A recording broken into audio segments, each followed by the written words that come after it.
Ya, nanti Om, kalau biasanya itu jam 1 jam 2 ya. Jam 1 jam 2. Udah minta tolong mereka, saya bisa asumsikan ini bukan manusia.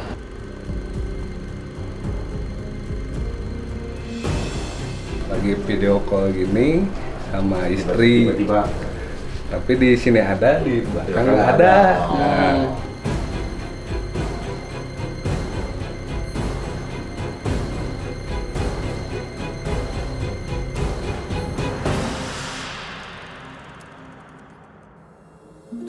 Ada banyak hal yang terjadi di dunia ini. Salah satunya, udah aku mah cuma nyolong-nyolong doang. Ini mah kan videonya papa mama. Pak, ma, mulai tuh. Ada banyak hal yang tidak pasti dalam kehidupan dan keseharian kita. Cuman biasanya justru ada beberapa hal yang tidak pasti dan memang bukan sengaja, memang tidak pasti aja sampai pada akhirnya itu justru malah lebih seru. Memang metafisik dikaitkan dengan dunia misteri itu ada beberapa orang, ada sebagian orang yang tidak percaya. Tapi sebagian orang lagi malah sebaliknya, percaya dan mencoba mendalami. Karena ilmu metafisik itu sampai saat ini memang belum bisa dibilang sebagai ilmu baku ya. Jadi memang masih rancu gitu. Tapi mau percaya atau nggak percaya, kita harus terima juga bahwa dalam keseharian kita tuh kadang-kadang menemukan fenomena-fenomena aneh yang kadang-kadang nggak bisa dijelaskan oleh logik, tapi memang kita mengalami. Misalnya, pas aku lagi di dapur, tiba-tiba aku lihat kamu ngeloyor keluar kamar mandi. Terus aku tiba-tiba sadar bahwa ternyata dari tadi tuh kamu bukan di situ, tapi lagi di dalam kamar. Ya betul, itu pernah kejadian ya, kayak gitu. Cuman memang menggunakan logika tuh agak-agak susah gitu. Cuman kita selalu memaksa untuk memasukkan itu ke dalam logika, betul nggak sih? Ah, enggak lah, gue lagi ngelamun. Ah, enggak lah, itu mah kayaknya gue lagi capek atau apa, selalu gitu kan. Tapi pertanyaannya adalah, bagaimana kalau kejadian seperti itu ternyata berulang-ulang dan bukan cuma aku atau seseorang yang merasakan, tapi juga diafirmasi sama orang-orang di sekitar dia bahwa itu betul kejadiannya, tidak bisa dijelaskan oleh kata-kata.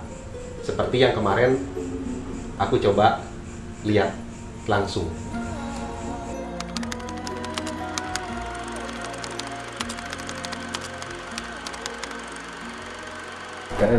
saya lihat pocong waktu itu pernah saya ketangkap itu Pak. Pocong Tangkap kamera.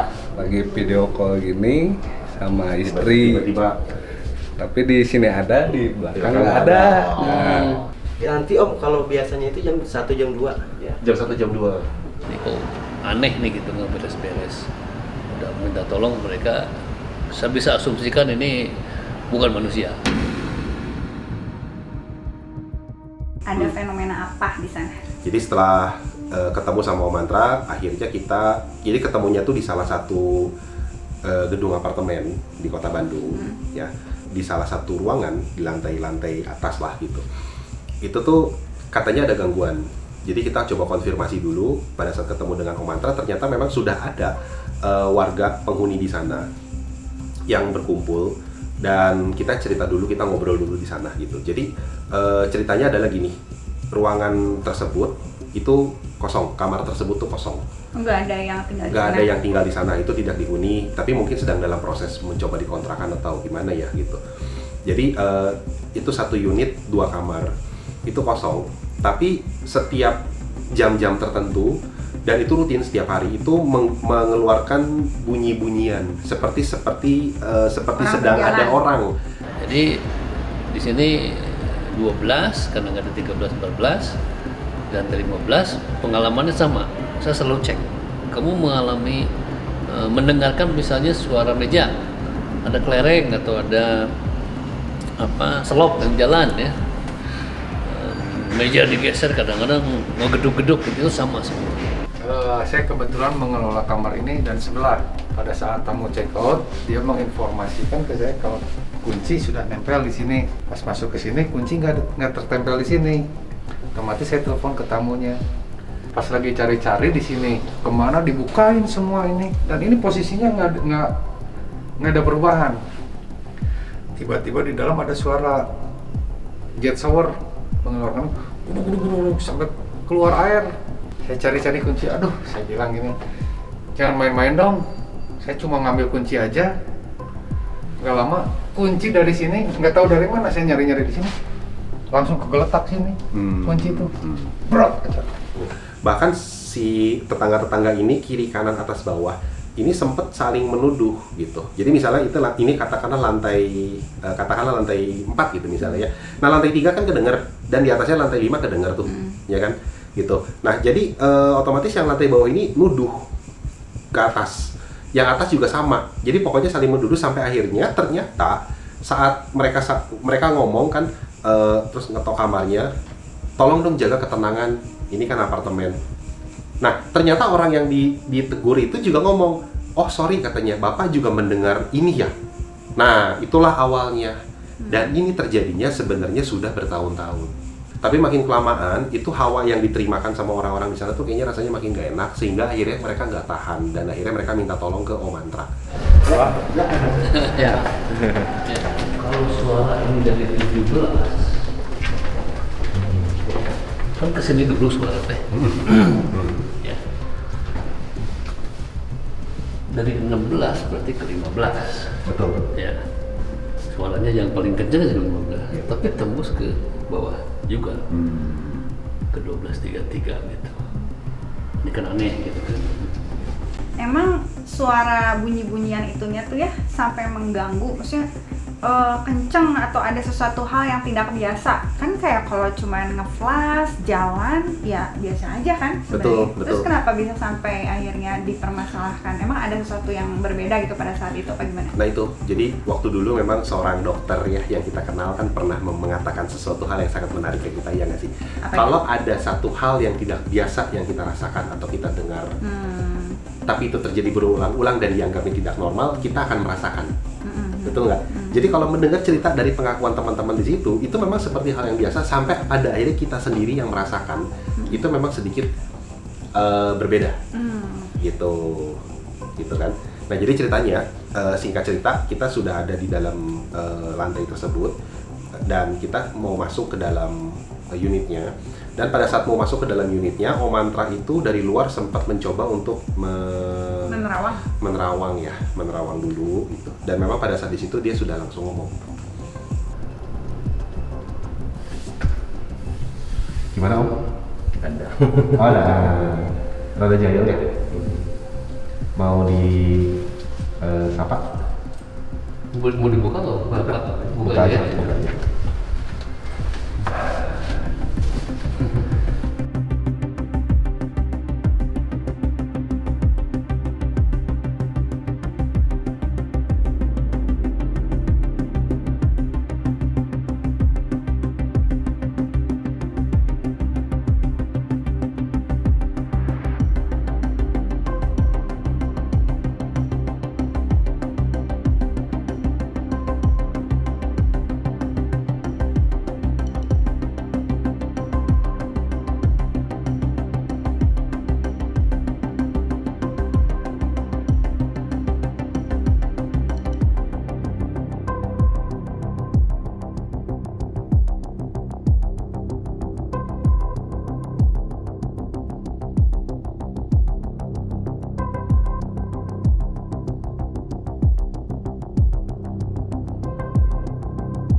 Jadi ceritanya Om Mantra, sebenarnya sosok ini kita sebutnya apa ya, sosok ya atau wujud? Sosok dong, wujud kali ya. Wujud dari makhluk halus ya.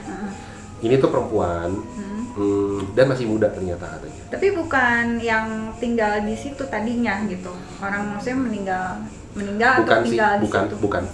bukan. Tapi tersesat di sana. Tersesat Di sana dan cantik loh. Cantik. Dan kenapa bisa seperti itu? Kenapa tersesat? Kenapa membawa, katanya tuh penuh dengan hawa putus asa. Om Mantra bilangnya lost soul, jiwa yang tersesat dan putus asa dan marah. Karena faktor pertama yang sangat terasa sama Om Mantra di dalam aura, di dalam sosok ini adalah dia belum sadar kalau dia sudah meninggal. Tapi dia katanya tadi ada perasaan marah, putus asa. Marah dan putus asa karena dia merasa seperti kehidupan normal, tapi tidak ada satupun yang saat dia sapa orang-orang itu mau menyapa balik. Tapi sampai situ pun dia nggak nyadar kalau dia tuh udah nggak ada gitu. Dia nggak nyadar. Padahal orang kalau kita nonton di film kan juga suka lama ya salah nyadarnya ya kadang-kadang ya. Ya makanya kan kenapa kalau di film-film bilang katanya lucunya gitu ya gitu. Kalau kita sekarang dalam kondisi lagi pandemi kan, benar nggak sih? Tapi ternyata ada 3 atau 4 tahun yang lalu film-film yang membuat cerita dan ternyata setelah kita tonton lagi filmnya itu mirip banget sama kondisi sekarang kan? Iya. Gitu. Mau tau gak judulnya? Banyak sih Aku ya. masih ingat. Aku juga tahu pandemi. Sama Silam. Nah, kalau dari film Indonesia. Silam ya ada ya. Silam. Nah itu. Nah termasuk juga dengan hal-hal metafisik seperti ini gitu loh. Kita suka nonton kan ada ya Sixth Sense, Bruce Willis. Dia sudah meninggal tapi ternyata tidak sadar. Bener nggak sih? Betul, Gitu ya. filmnya bagus. Nah, cuman Om Mantra cerita di sana sedikit bahwa saat soul atau jiwa seseorang sudah tidak ada lagi di tubuhnya, dalam hal ini sudah meninggal, itu tuh dia akan ada di satu masa kayak semacam penantian perbatasan gitu ya. Dan dia akan ada di situ. Dan dan di situ tuh tidak mengenal ruang dan tidak mengenal waktu. Nah, ini aku agak kurang mengerti sih. Tidak Jadi ada ruang dan waktu. jadi artinya kita juga pernah nonton film yang kadang-kadang hantu itu tuh mengulangi dalam satu hari itu repeat terus, diulang-ulang terus aktivitas dia dalam memori dia yang terakhir itu gitu loh. Karena jiwa itu baik ada yang tumbuh maupun enggak ya.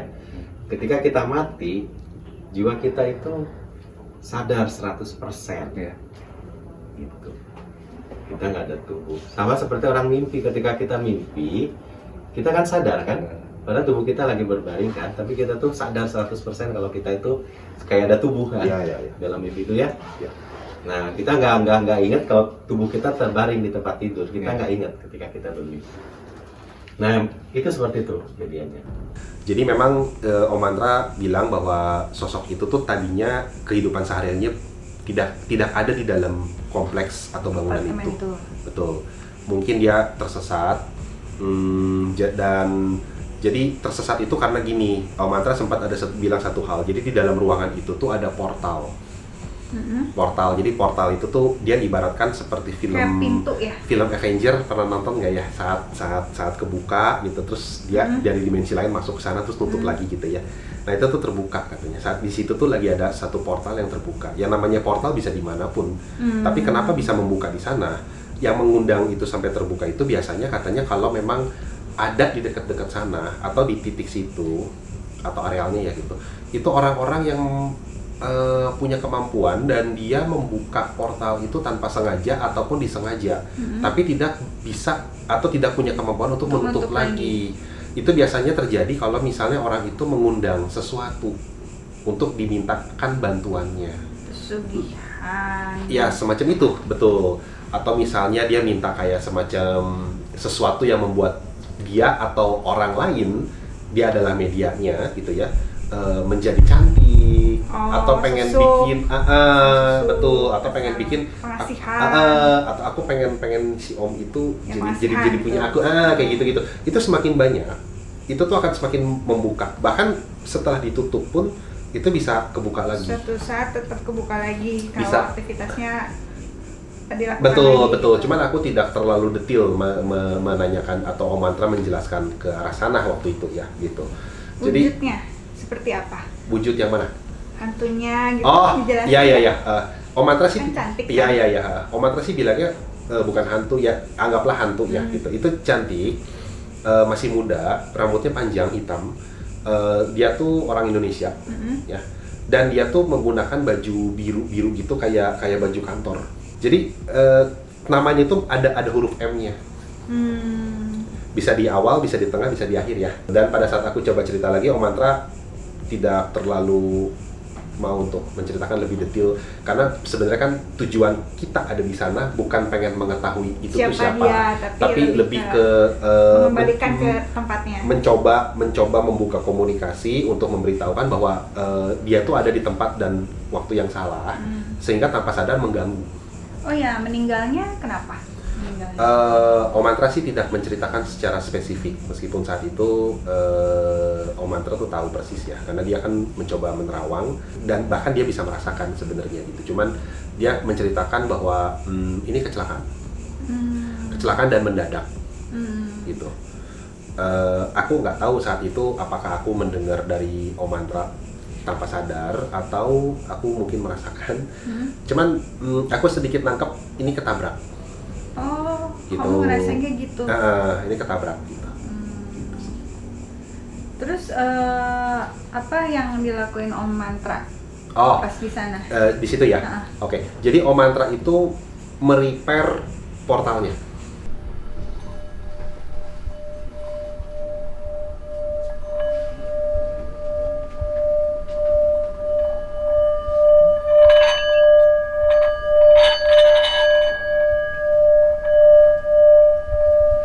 Itu ada portal. Saya tutup dulu portalnya ya. Iya. Mudah-mudahan bisa permanen. Iya, Pak. Dan dianya masuk ke dimensi yang Lain, emang ya. dimensi dia ya. Iya. Dan nanti kalaupun harus didoakan ya. Iya, Pak. Jadi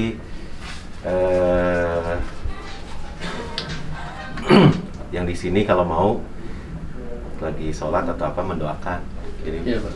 Oke. kirim Fatihah aja 3 kali ya. Iya. Yang di sini supaya Kalau mau naik ke atas. supaya dia itu menjadi tenang dan sadar. Iya. Ini sementara saya kunci dulu di portal di dimensi dia. Tapi kan takutnya dimensinya retak lagi ya. Iya.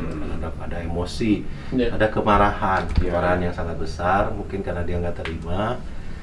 Dan dia memberikan tanda, minta tolong sih sebenarnya mah kepada di sini minta tolong. Dan dia merasakan kalau dia itu nggak sadar kalau nggak ada gitu. Terus hasilnya jadi udah ketutup sudah. Oh gitu. ya, nah ini kan kejadian ini kan udah beberapa hari ya, beberapa hari dari kita sekarang ada di sini, Ya, ada ya. beberapa hari sebelumnya kan. Jadi aku sempat dapat report telepon dari Om Mantra katanya, terus aku juga sempat dikasih WA-nya sih sebenarnya gitu. Jadi udah nggak ada gangguan. Oh, jadi udah ada suara-suara bunyi-bunyi lagi. Semenjak itu nggak ada suara-suara, nggak ada yang nangis, nggak ada yang Oh, ada yang nangis juga tadinya. geser-geser meja, banting-banting, flash apa tuh udah nggak ada. Gitu. Cuman ya itu intinya adalah sudah tidak ada gangguan apa-apa lagi katanya sekarang. Ya, ya, Ya seperti itu gitu. Nah terakhir Om Mantra juga kasih pesan. Jadi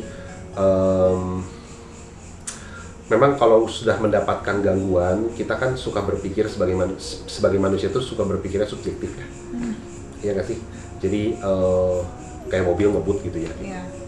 Wah belum apa-apa kita kepancing emosi, kita ngejar gitu. Padahal kita nggak tahu orang itu ngebut itu karena mungkin di dalamnya ada emergency. Iya. Ya, atau kalau kejadian di luar negeri ngebut sampai nabrak-nabrak, ternyata begitu dicek orangnya lagi dalam keadaan stroke. Gitu kan. Jadi artinya perbedaan dimensi ini juga sama kata Om Mantra. Jadi jangan dianggap semua yang ada penampakan atau ada gangguan tiba-tiba barang ngegeser atau apa itu dianggapnya adalah sebuah gangguan dan minta langsung diusir gitu. Karena Om Mantra banyak banget terimain permintaan tolong gitu ya. Jadi kalau ada yang minta tolong ke dia juga Om Mantra selalu bilang harus diidentifikasi dulu dan niat kita juga jangan subjektif dan yang penting kita pengen tahu dulu ini kenapa. Iya, iya. Jadi dan nggak semuanya harus diusir kata Om Mantra. Iya. Pesan dari Om Mantra, jadi orang itu jangan terlalu banyak negatif thinking dulu. Oke? Jadi untuk